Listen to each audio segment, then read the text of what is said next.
Hello everyone, I am Damayanti. Welcome to my YouTube channel. एवं मुझे आलोचना करी +3 fourth semester political science honours. Already मु +3 फर्स्ट सेमिस्टर ठारू 6th सेमिस्टर पर्यंत समस्त ओडिया और हिस्ट्री ऑनर्स समस्त वीडियो अपलोड कर सारी। सहित मु कंपलसरी और इलेक्टिव पेपर मध्य आलोचना कर सारी। 5 और 6 सेमिस्टर मु पॉलिटिकल साइंस एवं एजुकेशन ऑनर्स मध्य समस्त वीडियो अपलोड कर सारी। आपण मैंने प्लेलिस्ट देखिपारे। तो चलतु आलोचना करबा आज विषय वस्तु। पेपर 8 मु आलोचना कर सारी। पेपर 9 रो यूनिट विकेंद्रीकरण। क्वेश्चन नंबर 1, विकेंद्रीकरण अर्थ और संज्ञा प्रदान कर। सरकार और संगठन दुईटी गुरुत्वपूर्ण नीति होउची केंद्रीकरण और विकेंद्रीकरण। एही नीति गुड़िक प्रशासनिक व्यवस्था रे निष्पत्ति नेबा क्षमतार अवस्था उपरे निर्भर करे। केंद्रीकरण कहिले गोटे प्रशासनिक व्यवस्थार शीर्ष स्थान रे क्षमता और कर्तृत्वर ठूल बा समवेत हेबाको बुझाई थाए। विकेंद्रीकरण कहिले प्रशासनिक व्यवस्थार निम्न स्तर रे क्षमतार विभाजन बा वितरण को बुझाई थाए। विकेंद्रीकरण कहिले प्रशासनिक व्यवस्थार निम्न स्तर रे क्षमतार विभाजन बा वितरण को बुझाए। विकेंद्रीकरण व्यवस्थार निम्न स्तर निज निज उद्यम कार्य करती नहीं, बरं निष्पत्ति नेबा पाई सेमाने उच्च स्तर को उल्लेख करती। निम्न स्तर बा क्षेत्रीय कार्यालय गुड़िक केवल कार्यकारी संस्था हिसाब रे कार्य करिथांती। विकेंद्रीकरण एक जटिल बहुमुखी धारणा। सरकारी कार्यालय पाई क्षमता और दायित्व को केंद्र सरकार ठारू सरकारी अध्यस्तन संस्था माननको हस्तांतरण करने को विकेंद्रीकरण कहा जाए। एठारे राजनैतिक, प्रशासनिक और आंचलिक अनुक्रम रे केंद्र सरकार ठारू निम्न स्तर को क्षमता हस्तांतर होता है। एही प्रकार व्यवस्था रे मुख्यालय को बिना परिश्रम बा उल्लेख करी समस्त निष्पत्ति नेबार अधिकार दिया जाई थाए। एही व्यवस्थार सारमर्म हैला क्षेत्रीय बिना परिश्रम बा उल्लेख करी समस्त निष्पत्ति नेबार अधिकार दिया जाई थाए। एही व्यवस्थार सारमर्म हैला क्षेत्रीय कार्यालय रे निष्पत्ति नेबा क्षमता को न्यस्त करिबा। विकेंद्रीकरण व्यवस्था रे क्षमतार सारमर्म हैला क्षेत्रीय पद्धति माध्यम रे होई थाए। यथा प्रथमतः जेउ निम्न सरकारी कर्तृपक्ष बा आंचलिक कर्तृपक्षों को क्षमता हस्तांतर होई थाए सेमाने उपरिस्थ कर्तृपक्षों प्रति दायी रही थांती।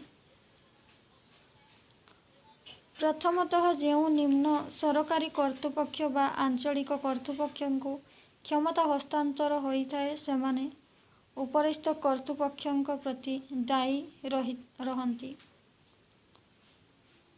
द्वितीयतः राजनैतिक और गणतांत्रिक क्षमता आंचलिक निर्वाचित प्रतिनिधि माननको हस्तांतर होई थाए जो माने जनसाधारण को निकट रे दायी रहंती। एक गणतांत्रिक व्यवस्था रे विकेंद्रीकरण अर्थ होउची निष्पत्ति नेबा क्षमता केंद्र सरकार ठारू राज्य सरकार को हस्तांतर करिबा। एही प्रक्रिया रे प्रसंग मानकरे केंद्र सरकार आंचलिक सरकार सहित भागीदार सरकार को हस्तांतर करिबा। एही प्रक्रिया रे प्रसंग मानकरे केंद्र सरकार आंचलिक सरकार सहित भागीदारी सरकार को हस्तांतर करिबा। एही प्रक्रिया रे प्रसंग क्रमे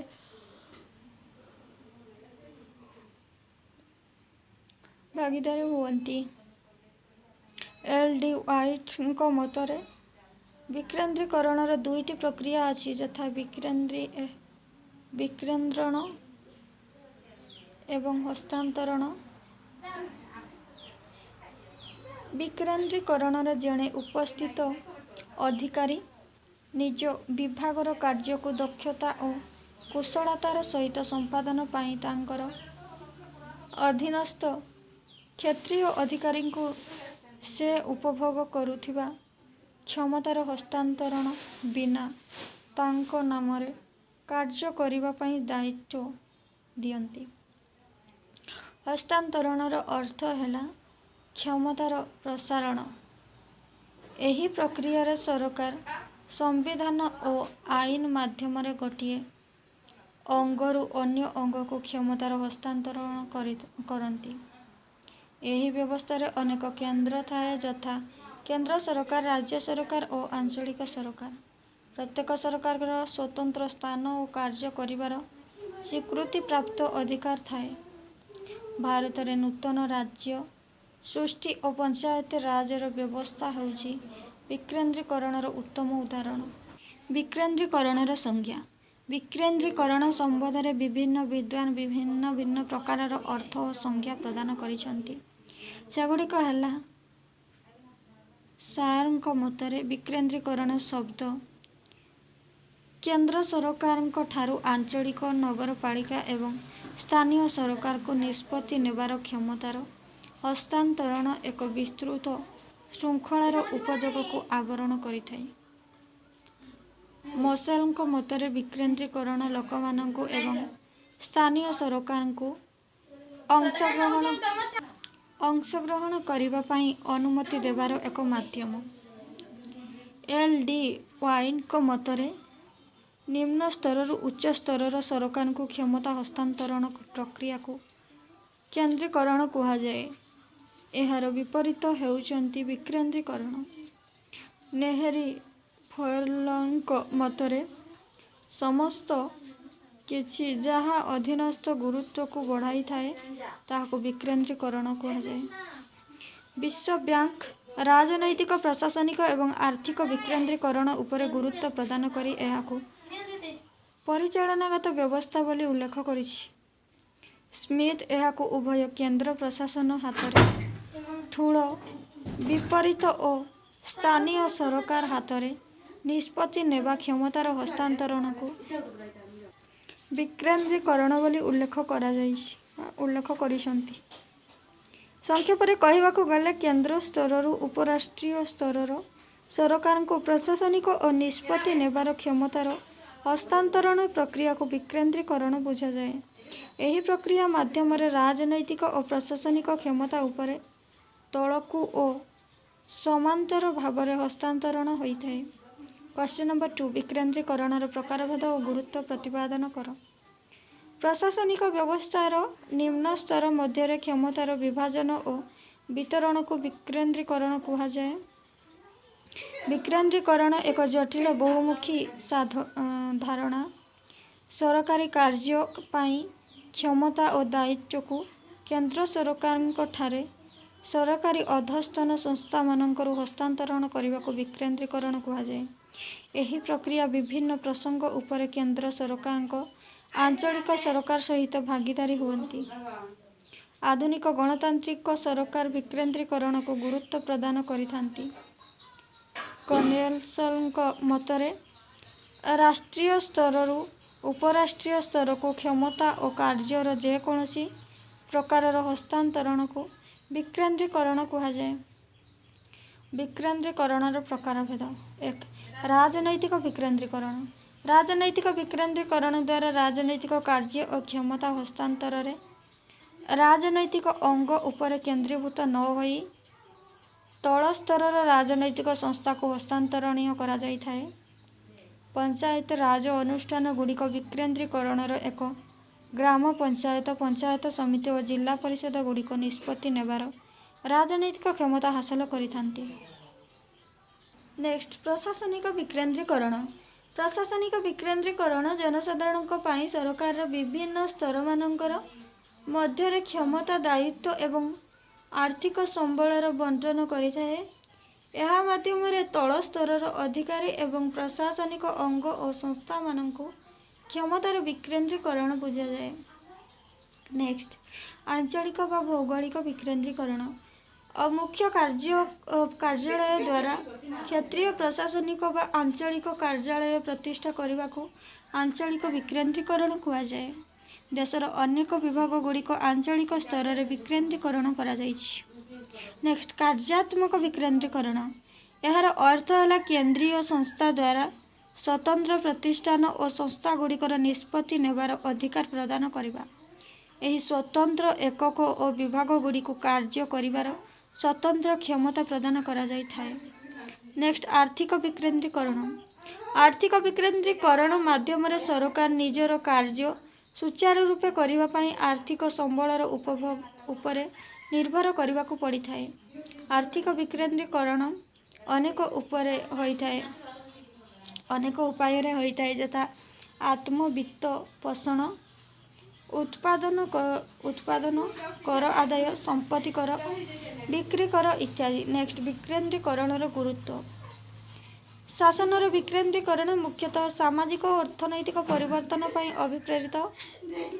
एठारे विकासर आवश्यकता को आखि आगरे रखी प्रशासनर ढांचा स्थिर करा जाए। नागरिकर घर पाखरे शासन पहुँचाइबा यह एक अभिनव उपाय। यह प्रतिनिधि और जनसाधारण मध्य एक प्रत्यक्ष संपर्क सृष्टि करिथाए। यार गुरुत्व निम्न रे दियागला। एक विकेंद्रीकरण व्यवस्था रे केंद्र और राज्य मध्य क्षमतार बंटन होइथाए। यह फल केंद्र स्तर रे शासन उपरे अधिक चाप पड़े नाही। तेणु केंद्र सरकार देशर गुरुत्वपूर्ण कार्य रे मनोनिवेश करिथांती। नेक्स्ट विकेंद्रीकरण व्यवस्था रे प्रशासन विभिन्न स्तर रे कार्य करुथिबारु सेमाने निज स्तर रे निष्पत्ति पाई दायी रही थांती। नेक्स्ट गणतांत्रिक विकेंद्रीकरण द्वारा नागरिक मानकर शासन क्षेत्र रे प्रत्येक अंशग्रहण करती। तेणु सेमानंक मनरे आत्मप्रत्यय भाव जागृत होइथाए। नेक्स्ट एही व्यवस्था रे परिचालनागत और दक्षता भित्तिक कार्य दक्षता वृद्धि पाई थाए। आंचलिक समस्यार समाधान पाई यह विशेष उपयोगी अटे।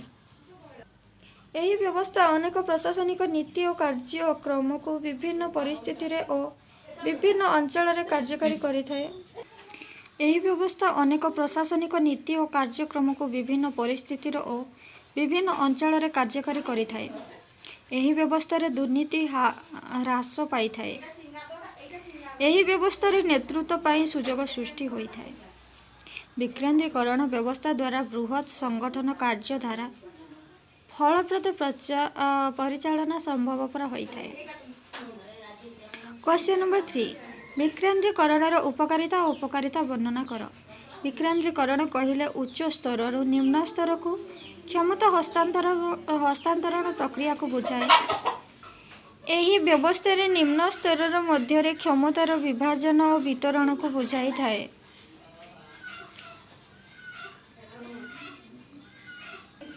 मभख्यालन को बिना परामर्श बा उल्लेख करी समस्त निष्पत्ति नेबार अधिकार सेमानंको दिया जाइछि। विकेंद्रीकरण सारमर्म हैला क्षेत्रीय कार्यालय रे निष्पत्ति नेबा अधिकार।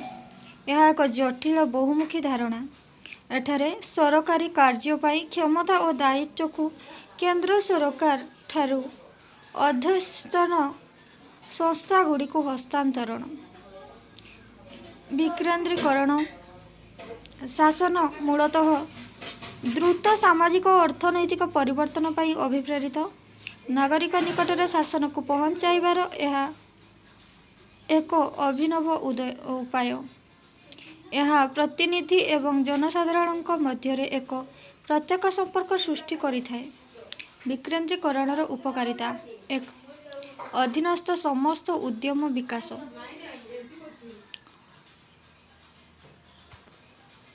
मध्य और नीच स्तर क्षमता हस्तांतरण करा जिबा द्वारा केंद्र संगठनर सेमानंक उपरे आस्था और विश्वास थिबा परिप्रकाश हुए। यही आस्था और विश्वास अधीनस्थ संगठनर कर्मचारी मानक स्वयं निष्पत्ति नेबाकू प्रेरणा जगाई थाए। 2 परिचालना प्रभावर विकास ना परिचालना प्रतिभार विकास। यही आस्था और विश्वास अधीनस्थ संगठनर कर्मचारी मानक स्वयं निष्पत्ति नेबाकू प्रेरणा जगाई थाए। नेक्स्ट परिचालना प्रभावर विकास। विकेंद्रीकरण व्यवस्था रे निम्न स्तर रे कार्य करुथिबा अधिकारी और जनप्रतिनिधि निष्पत्ति नेबार कला शिखती। सेमाने शीर्ष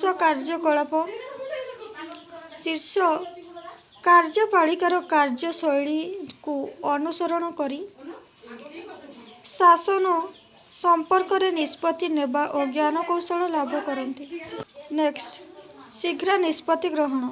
विकेंद्रीकरण प्रक्रिया रे निष्पत्ति नेबा और नीति निर्माण करने केवल केतेक लोक हाथ में न्यस्त न रही उच्च स्तर और नीच स्तर संगठन मानकर कार्यरत अनेक परिचालक प्रशासक और जनप्रतिनिधि मानक हाथ में न्यस्त थाए। यह द्वारा निष्पत्ति नेबा प्रक्रिया त्वरान्वित होता है। नेक्स्ट, केंद्र प्रशासन कार्यभार ह्रास। विकेंद्रीकरण प्रक्रिया रे केंद्र स्तर रे शासन उपरे अधिक चाप रहे नहीं। विभिन्न स्तर रे दायित्व और क्षमतार बंटन जोगु केंद्र प्रशासन कार्यभार लाघव होता है। नेक्स्ट, कार्यदक्षता वृद्धि। विकेंद्रीकरण निम्न स्तर रे प्रशासन और अनुष्ठान गुड़ी को अधिक स्वायत्ता और स्वतंत्रता प्रदान करिଥାଏ। या द्वारा अधीनस्थ प्रशासन को निज ढंग कार्य करिवार सुजोग मिले और प्रशासनिक कार्यदक्षता वृद्धि पाई थाए। नेक्स्ट, केंद्र को दोष दे पारिबे नहीं। विकेंद्रीकरण व्यवस्था रे प्रशासन विभिन्न स्तर रे कार्य करुथिबारु एवं सेमाने निजर स्तर रे निष्पत्ति नेउथिबारु सेमानंक निष्पत्ति पाई सेमाने दायी रहंती। निष्पत्तिर भल मंद पाई सेमाने केंद्र प्रशासन को दायी करि पारिबे नहीं। नेक्स्ट, सृजनशीलता बढ़ाए। विकेंद्रीकरण व्यवस्था रे अधीनस्थ संस्था गुड़िक नीति निर्धारण और निष्पत्ति नेबा पाई सीधासलख उद्यम करती। या द्वारा सेमानंकर स्वायत्ता और स्वतंत्रता मिलता है। नेक्स्ट, विभीतकरणर सुविधा। विकेंद्रीकरण व्यवस्था रे केंद्र सरकार को अधिक भाराक्रांत जोगु अतिरिक्त और विविध कार्य पाई असुविधार सम्मुखीन होइथांती। तेणु विविध कार्यर संपादन पाई निम्न स्तर रे थिबा अनुष्ठान गुड़ी को क्षमता हस्तांतरण करा जाई थाए। नेक्स्ट, विकेंद्रीकरणर अपकारिता। एक, कार्यालय रे अधिक्रमण और प्रतिलिपिकरण। विकेंद्रीकरण व्यवस्था रे कार्यर स्पष्ट विभागीकरण होई नथिबारु कार्यक्रम उद्यम नीति और योजनार अधिक्रमण और प्रतिलिपिकरण होता है। केंद्र सरकार का शिक्षा स्वास्थ्य और सामाजिक क्षेत्र में अनेक नीति और कार्यक्रम प्रचलित करी। नेक्स्ट, खर्च बहुल व्यवस्था। विकेंद्रीकरण व्यवस्था रे कार्य और अनुष्ठान उभय केंद्र और राज्य स्तर में स्थापित होगा सहित नीति और योजनार प्रतिलिपिकरण होता है। केंद्र स्तर में, राज्य स्तर में और आंचलिक स्तर में प्रशासनिक और सांगठनिक भूमिका आनुषंगिक उपकरण कर्मचारी नियुक्त और सेमानंक दरमा भत्ता गस्त खर्च पाई सरकारी पांठिरु अजस्र खर्च होता है। नेक्स्ट, आंचलिक असमानता। विकेंद्रीकरण व्यवस्था रे आंचलिक असमानता बढ़ी थाए। जो अंचल रे प्राकृतिक संबल जमी मूल्य अर्थनैतिक प्रगति अच्छी सही अंचल विकास क्षेत्र रे आगुआ होई रही पारिबे। अन्य अंचल सबु अर्थनैतिक दुर्बल होइथांती। नेक्स्ट, दुर्बल दायित्वबोध। विकेंद्रीकरण माध्यम रे स्वायत्त शासन व्यवस्था रे केंद्र सरकार को स्थानीय सरकार उपरे तत्वावधान और दुर्बल दायित्वबद्धता कम हुए। यह फल रे क्षमतार दुरुपयोग हेबार संभावना रही थाए। अनेक समय रे राज्य सरकार केंद्रर नीति और आदर्श को विरोध करी निष्पत्ति नहीं थांती। नेक्स्ट, जटिल शासन व्यवस्था। विकेंद्रीकरण एक जटिल शासन व्यवस्था को प्रतिनिधित्व करे। एठारे सरकार विभिन्न स्तर रे क्षमता बंटन रे जटिलता सृष्टि करे। नेक्स्ट, जरूरीकालीन निष्पत्ति संभव नुहे। विभिन्न प्रकार शासन व्यवस्था शासन और आईन विभिन्न सांगठनिक जटिलता आदि कारण विकेंद्रीकरण व्यवस्था जरूरीकालीन परिस्थिति पाई अनुपयुक्त। नेक्स्ट, शासन नीति रे एक प्रभाव एकतार प्रभाव विभिन्न स्तर रे सरकार मानक मध्य प्रलयन होइथिबा शासन नीति एकत्व न थाए। 8 समन्वयर अभाव विकेंद्रीकरण द्वारा शासनर विभिन्न स्तर रे भिन्न भिन्न सरकार गठन हेउथिबारु सरकारी नीति क्षेत्र रे सेमानंकर मध्य भिन्नता देखा जाई थाए। क्वेश्चन नंबर 4 भारत रे स्थानीय स्वायत्त शासन व्यवस्था कहले कौन बुझ यार उपकारिता और अपकारिता लेख। जनसाधारण निजको निजे शासन करिवार अर्थ होछि स्वायत्त शासन। यह प्रतिनिधि मूलक शासनर मूलदुआ और गणतंत्रर भित्तिभूमि। देशर स्वायत्त शासन दृढ़ हेले गणतंत्र सुदृढ़ होइथाए। क्षमतार विकेंद्रीकरण करिबा स्वायत्त शासनर लक्ष्य। आम भारत वर्षर स्वायत्त शासन व्यवस्था प्रचलित। भारत पृथ्वीर सर्वबृहत गणतंत्र राष्ट्र भाव शासनर विकेंद्रीकरण पाई ग्रामांचल और सहरांचल रे स्थानीय स्वायत्त शासन प्रचलन करा जाइछि। स्थानीय स्वायत्त शासनर उपकारिता। 1 राजनैतिक शिक्षा। पंचायत राज व्यवस्था जनसाधारण को सामाजिक और राजनैतिक शिक्षा प्रदान करिथाए। या द्वारा सेमाने निजर कर्तव्य और अधिकार विषय रे शिक्षा लाभ करी प्रचलित राजनीतिर प्रत्यक्ष भाव में अंशग्रहण करिथांती। नेक्स्ट नेतृत्व सृष्टि। स्वायत्त शासन व्यवस्था रे स्थानीय शासन पाई अनुष्ठित निर्वाचन रे सक्रिय अंशग्रहण करी ग्रामवासी माने सरपंच समिति सभ्य वार्ड मेंबर कॉर्पोरेटर पारिषदर इत्यादि को निर्वाचित करती। नेक्स्ट केंद्र और राज्य सरकार को कार्यभार ह्रास। स्थानीय स्वायत्त शासन संस्थार क्षमतार विकेंद्रीकरण माध्यम केंद्र राज्य और स्थानीय सरकार मध्य क्षमता बंटन करा जाई थाए। नेक्स्ट स्थानीय समस्यार समाधान।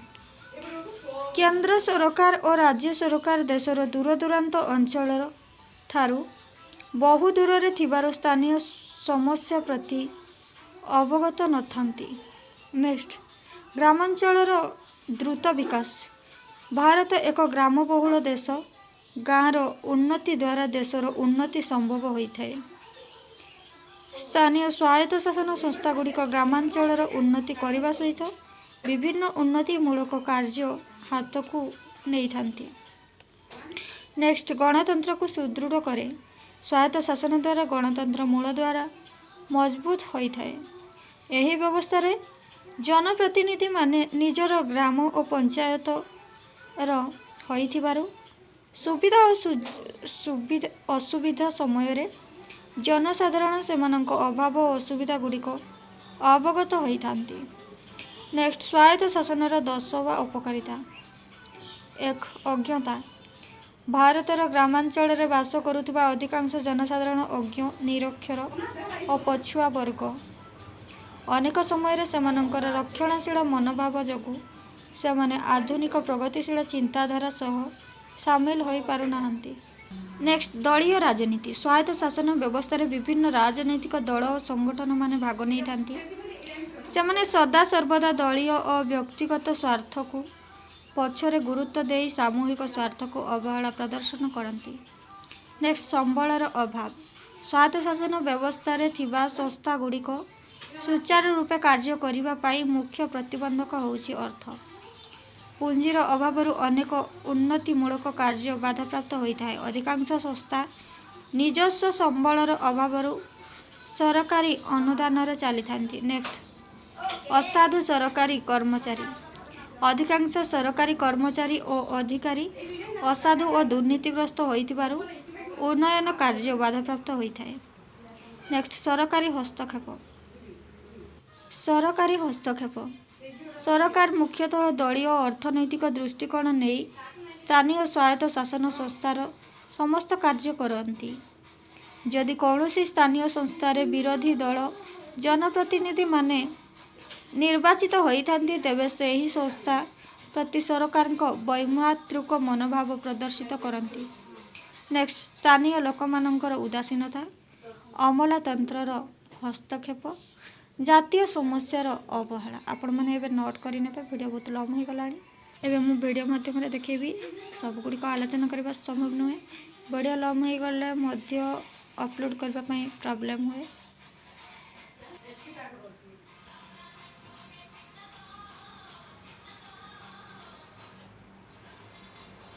क्वेश्चन नंबर 6 पंचायत समितिर गठन और कार्य आलोचना करो। बेसरकारी सदस्य, सरकारी सदस्य, पंचायत राजर कार्यवली, पंचायत समितिर आयपंथा। क्वेश्चन नंबर 7 जिला परिषद गठन और कार्यवली वर्णना करो। जिला परिषद गठन प्रणाली,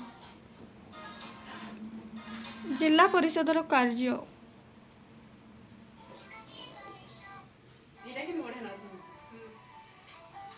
क्वेश्चन नंबर 8 नगर निगमर गठन और कार्य वर्णना करो। गठन और कार्य, निगमर कार्यवली, बाध्यतामूलक कार्य, नगरपालिकार गठन और कार्य,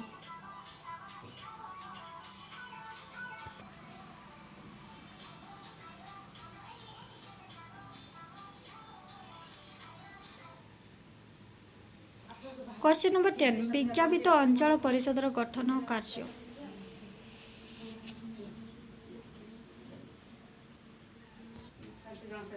क्वेश्चन नंबर 11 73 और 74तम संविधान संशोधन उपर एक वर्णनात्मक विवरणी प्रदान कर।